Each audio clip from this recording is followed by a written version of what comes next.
ඔයාලා මගේ නම මොකක්ද? මගේද? මැක්ස් රාජිත් සුවන්. රාජිත් පුතාගේ ගෙදර තියෙන අඹ ගහක්. නෑ නෑ අපේ ගෙදර අඹ ගස් නෑ. මේ තාත්තා කොළ වැටෙනවා කියලා අඹ ගහ කපලා දැම්මා. සීල ගෙදර තියෙනවා. හරි. තමුසලේ ගෙදර අඹ ගහක් නෑ. ඔයාලගේ සීයලා ගෙදර අඹ ගහක් තියෙනවා. ඒකේ අඹ ගෙඩි 12ක් තියෙනවා. 12ට වැඩි සර්. වල්ලෙකම තියෙනවා 15ක් විතර. මං හිතන්නේ.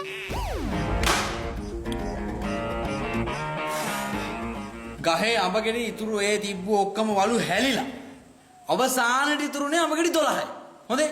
අඹ ගෙඩි 12යි. ඒ අඹ ගෙඩි 12න් 4ක් වඳුරු කනවා. සර් වඳුරෝ කී දෙනෙක්ද සර්?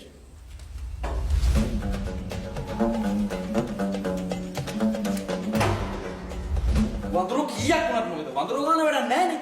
නෑ සර් ඉතින් මේ ඔය ප්‍රශ්නේ එන්නේ වඳුර ගැන දන්නේ නැහැ නේ අපි දැනන් ඉන්න බෑ සර් වඳුර ගන්න. ඒකට ලේසියෙන් උත්තර දෙන්න. වඳුරු ගැන නෙමෙයි ප්‍රශ්නේ අඹ ගැන. රාජිත පුතා මේ අරගෙන් අඹ ගෙඩි 4ක් ආපුවාම 12න් 4ක් ආපුවාම ඉතුරු කීයද? සර් කීයක් ඉතුරු නැත් වැඩන්නේ? තේරුණා. ඒ මොකද ඒ? ඒ ගහේ අඹ පට්ට ඇමුල්. කටේ තියන්න බෑ. ඒක ඉතින් මම දන්නේ නැහනේ. සර්